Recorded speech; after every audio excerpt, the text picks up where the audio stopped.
Bismillahirrahmanirrahim. Assalamu alaikum to all my beloved students. How are you all? I hope you all are well by the grace of Almighty Allah. I am also well. Welcome to all at today's class. সবাইকে আজকের ক্লাসে স্বাগতম।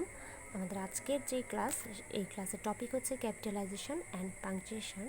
আজকে আমরা কীভাবে capital letter কীভাবে use করতে হয় এবং কখন পাংচুয়েশন মার্কস ইউজ করতে হয় এটা শিখব। এই ক্লাসটি মূলত তৃতীয় থেকে পঞ্চম শ্রেণীর শিক্ষার্থীদের জন্য। Presented by Shahida Akter, assistant teacher English, cantonment public school and college. অর্থাৎ আমি শাহিদা আক্তার, সহকারী শিক্ষক, ইংরেজি, cantonment public school and college, Mominshahi. Let's start the class. কিন্তু ক্লাস শুরু করার আগে আমাদের জানতে হবে যে কেন আমরা ক্যাপিটাল লেটার এবং পাংচুয়েশন মার্কস ব্যবহার করি। Why? কেন? Writers use capital letters and punctuation marks to help the reader better understand what is written. অর্থাৎ মানুষ ক্যাপিটাল লেটার এবং পাংচুয়েশন মার্কস ব্যবহার করে যেন পাঠক যা লেখা হয়েছে সেটা ভালোভাবে বুঝতে পারে। আর যদি সঠিক পাংচুয়েশন মার্কের ব্যবহার না হয় তাহলে কিন্তু অনেক বিপত্তি ঘটতে পারে। হ্যাঁ, যেহেতু এই ক্লাসটি তোমাদের আমি ক্লাসে করিয়েছিলাম, তখন তোমাদের একটি গল্প বলেছিলাম, আশা করি তোমাদের সবার মনে আছে।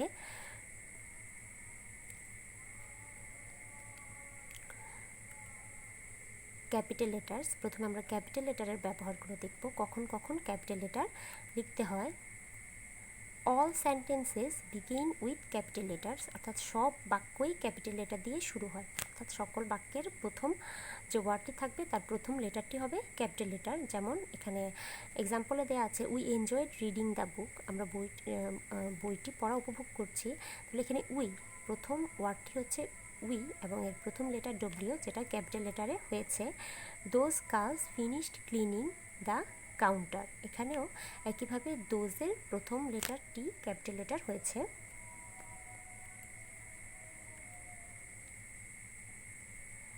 Proper nouns begin with capital letters, অর্থাৎ প্রপার নাউনগুলো ক্যাপিটাল লেটার দিয়েই শুরু হয়। যেমন কোনো মানুষের নাম, কোনো দেশের নাম, কোনো জায়গার নাম, এগুলোকে প্রপার নাউন বলে। ঠিক একইভাবে প্রপার অ্যাডজেক্টিভগুলোও সবসময় ক্যাপিটাল লেটার হয়। অর্থাৎ প্রপার অ্যাডজেক্টিভ হচ্ছে প্রপার নাউন থেকে যেই অ্যাডজেক্টিভগুলো উৎপত্তি হয় সেগুলোকেই বলা হয় প্রপার অ্যাডজেক্টিভ। যেমন বাংলাদেশ একটা প্রপার নাউন, আর বাংলাদেশি, এটা বাংলাদেশ প্রপার নাউন থেকেই বাংলাদেশি ওয়ার্ডটি এসেছে। এখানে বাংলাদেশিটা হচ্ছে প্রপার অ্যাডজেক্টিভ, তাই আমরা প্রপার অ্যাডজেক্টিভ হিসেবে বাংলাদেশের বিও লেখার সময় ক্যাপিটাল লেটার লিখব। Example, miss Clark asked if Amy would help. এখানে মিস ক্লার্ক একটি নাম, এমিও একটি নাম, যেটা প্রপার নাউন, এর জন্য এটা ক্যাপিটাল লেটার হয়েছে। আবার আঙ্কেল রব টুক আস টু টেক্সাস, ঠিক আছে, এখানে আঙ্কেল রব এটা নাম, এজন্য এখানে এটা ক্যাপিটাল লেটার হয়েছে। টেক্সাসও একটি জায়গার নাম, এজন্য এটা ক্যাপিটাল লেটার হয়েছে। টেক্সাস, সো এজন্য টেক্সাসের টিও এখানে এজন্য ক্যাপিটাল লেটার হয়েছে।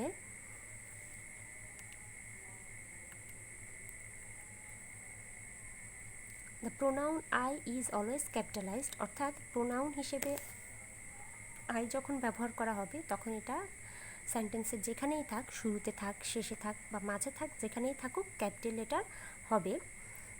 I don't need your help, এখানে আই প্রোনাউন হিসেবে ব্যবহৃত হয়েছে, আবার বাক্যের শুরুতেও আছে, এর জন্য এটার ক্যাপিটাল লেটার হয়েছে।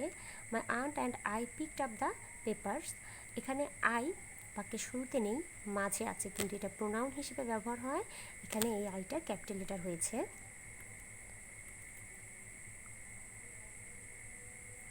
A capital letter begins the first, last and any important word in the title of a book, magazine, song, movie, poem or other work.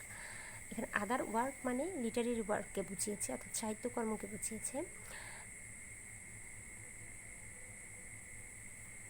অর্থাৎ কোনো বই, ম্যাগাজিন, গান অথবা কোনো মুভি হতে পারে, কোনো কবিতা হতে পারে, অথবা অন্য কোনো সাহিত্যকর্ম হতে পারে যেগুলোর প্রথম অক্ষর মানে অর্থাৎ যতটুকু পর্যন্ত হবে প্রথম অক্ষর সবসময় ক্যাপিটাল লেটার হবে।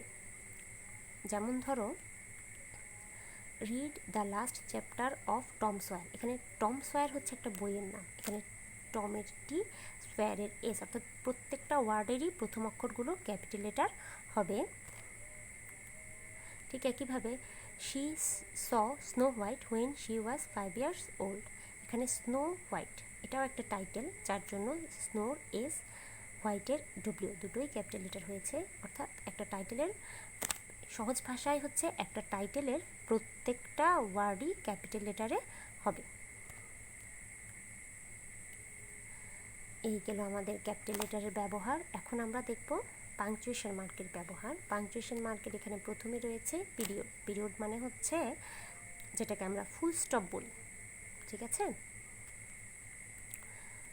আ complete sentence that makes a statement ends with a period, অর্থাৎ একটা সম্পূর্ণ বাক্য সবসময় ফুল স্টপ দিয়ে শেষ হয়।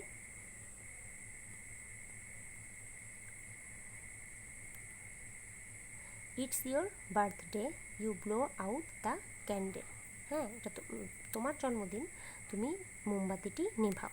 এখানে দুটি বাক্য আছে, এখানে আমরা দুটি সেন্টেন্স দেখতে পাচ্ছি এবং প্রথম স্টেটমেন্টটি যখন শেষ হয়েছে ইটস ইয়োর বার্থডে, এরপর একটা ফুল স্টপ বসেছে অর্থাৎ পিরিয়ড বসেছে। এর দ্বিতীয় যে বাক্যটি আছে you blow out the candle, এটাও একটা স্টেটমেন্ট, এরপরে আরেকটি ফুল স্টপ বসেছে। অর্থাৎ একটা পূর্ণাঙ্গ বাক্যের পরে ফুল স্টপ বসে বা পিরিয়ড বসে। Most abbreviations end with a period, অর্থাৎ অ্যাব্রিভিয়েশন মানে হচ্ছে সংক্ষেপণ, ঠিক আছে। অধিকাংশ সংক্ষেপণগুলাই পিরিয়ড দিয়ে শেষ হয়। যেমন এখানে ডক্টর, ডক্টর এখানে সংক্ষেপে লিখে তারপর একটা ফুল স্টপ দিয়ে দেওয়া হয়েছে। বা আবার এখানে আরও কিছু দেখা যাচ্ছে এসটি ম্যারিজ হসপিটাল, ঠিক আছে। এর পরেও একটা এখানে এসটিটারও পরে একটা কী দেওয়া আছে, ফুল স্টপ দেয়া আছে।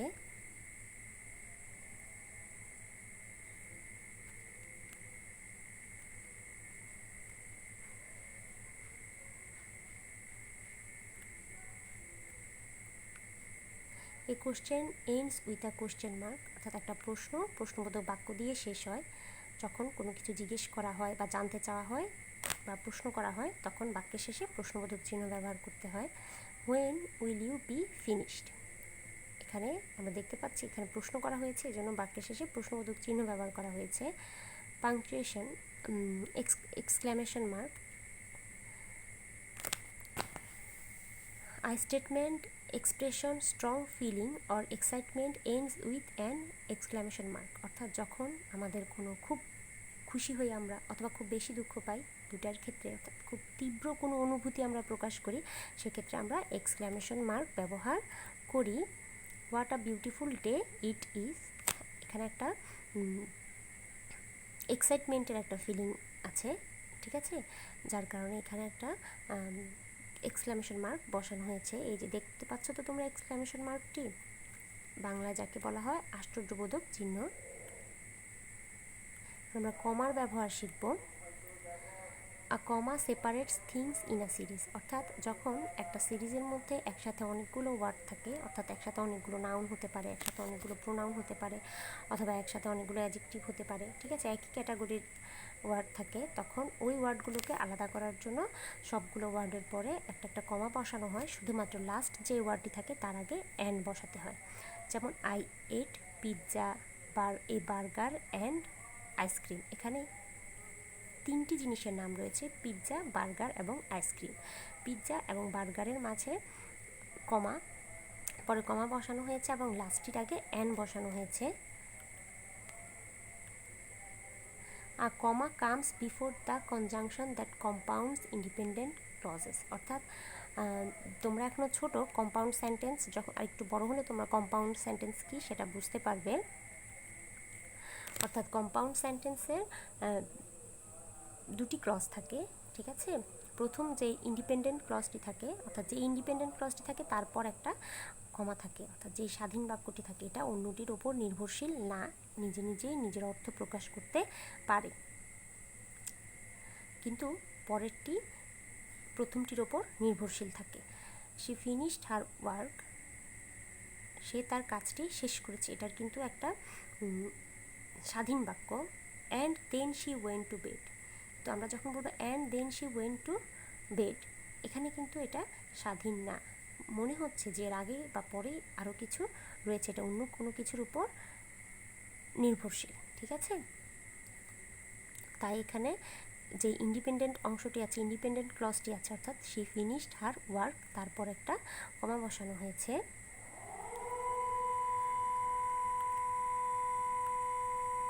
A comma separates and interruption from the rest of the sentence, অর্থাৎ এখানে কমা বিরতির জন্য, মানে অন্য অংশ থেকে যদি একটা অংশকে আলাদা করা হয়, সেক্ষেত্রে ওই অংশের দুই পাশেই কী করা হয়, প্রথমে এবং শেষে কমা বসানো হয়। এটা তোমাদেরকে সহজ করে বোঝানোর জন্য, এর আরও কিছু ব্যাখ্যা রয়েছে, কিন্তু তোমরা যখন আর একটু বড় হবে তখন বুঝতে পারবে। আবার এটার ব্যাখ্যা এভাবেও দেওয়া যায়, যখন কোনো কিছু সম্পর্কে অতিরিক্ত তথ্য প্রদান করা হয় যেটা বাক্যের জন্য খুব বেশি প্রয়োজন নয়, অর্থাৎ যেটা না হলেও বাক্যটি সম্পূর্ণ হবে, ওই অতিরিক্ত তথ্যটাকে কমা দিয়ে দিতে হয়, অর্থাৎ দুই পাশেই কমা দিয়ে দিতে হয়। যেমন mister Walker our teacher was happy, এখানে মিস্টার ওয়াকার সম্পর্কে একটা অতিরিক্ত তথ্য দেওয়া হয়েছে, আওয়ার টিচার, ঠিক আছে। এই তথ্যটি না দিলেও কোনো ক্ষতি হতো না, ওয়াজ হ্যাপি। হ্যাঁ, মিস্টার ওয়াকার আমাদের শিক্ষক সুখী ছিলেন, তাহলে আমরা যদি আওয়ার টিচার বাদ দিই তাহলে মিস্টার ওয়াকার ওয়াজ হ্যাপি, এটাও কিন্তু একটা কমপ্লিট সেন্টেন্স হয়। এখানে অতিরিক্ত অংশটিকে কমা দিয়ে আলাদা করা হয়েছে। A comma separates quoted words from the rest of the sentence, অর্থাৎ কোটেড ওয়ার্ড মানে হচ্ছে যখন কোনো উক্তি আমরা শুনি সেটাকে ঠিক যেভাবে বলা হয়েছে সেভাবেই যদি আমরা এক্সপ্রেস করি, সেভাবেই যদি প্রকাশ করি, তখন ওটাকে কোটেড ওয়ার্ড বলা হয়। হ্যাঁ, I wanted to go, she remarked, এখানে আই ওয়ান্টেড টু গো হচ্ছে একটা কোটেড ওয়ার্ড, একটা কোটেড সেন্টেন্স, এজন্য এটাকে অন্য অংশ থেকে কমা দিয়ে আলাদা করা হয়েছে। A comma separates items in an address or date, অর্থাৎ কমা ডেট অথবা অ্যাড্রেসের, তারিখ অথবা ঠিকানার অংশগুলোকেও আলাদা করে লিখতে সাহায্য করে। যেমন এখানে কি লিখেছি, মিয়ামি ফ্লোরিডা, ঠিক আছে। আবার আমরা এইভাবেও লিখতে পারি যে মোমেনশাহী ময়মনসিংহ, ঠিক আছে। দেখো জানুয়ারি 6, 2003, এখানে জানুয়ারি 6টাকে 2003 জানুয়ারি 6 অর্থাৎ জানুয়ারির 6 তারিখ এবং 2003 হচ্ছে সাল, এর মাঝে একটা কমা বসেছে, অর্থাৎ সাল থেকে তারিখটাকে আলাদা করার জন্য এখানে কমা ব্যবহৃত হয়েছে।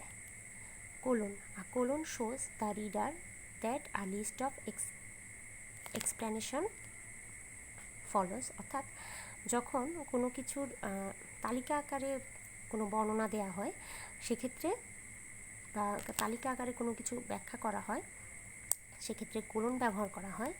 যেমন I will need the following items, scissors, paper, glue and paint, এখানে একটা লিস্ট দেওয়া হয়েছে কিন্তু এটা ব্যাখ্যা আকারে দেওয়া হয়েছে, এই জন্য এই ওয়ার্ডগুলোরকে কোলন দিয়ে দেখানো হয়েছে।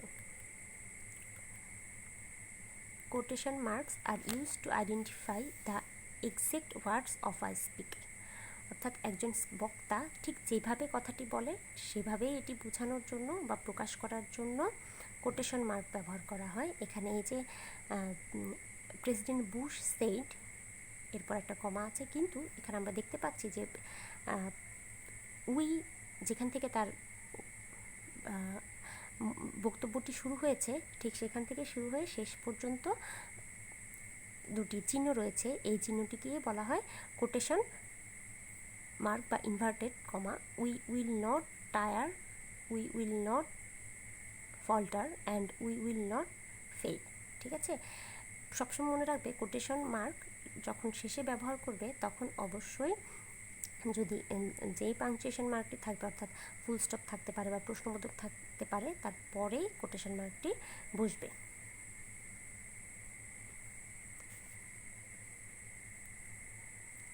এখানে তোমাদের জন্য কিছু হোমওয়ার্ক দেওয়া আছে।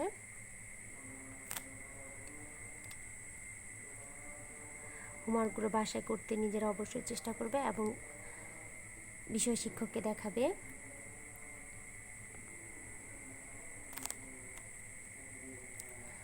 আজকের মতো এ পর্যন্তই। সবাই ভালো থাকো, সুস্থ থাকো। আল্লাহ হাফেজ। Thank you all.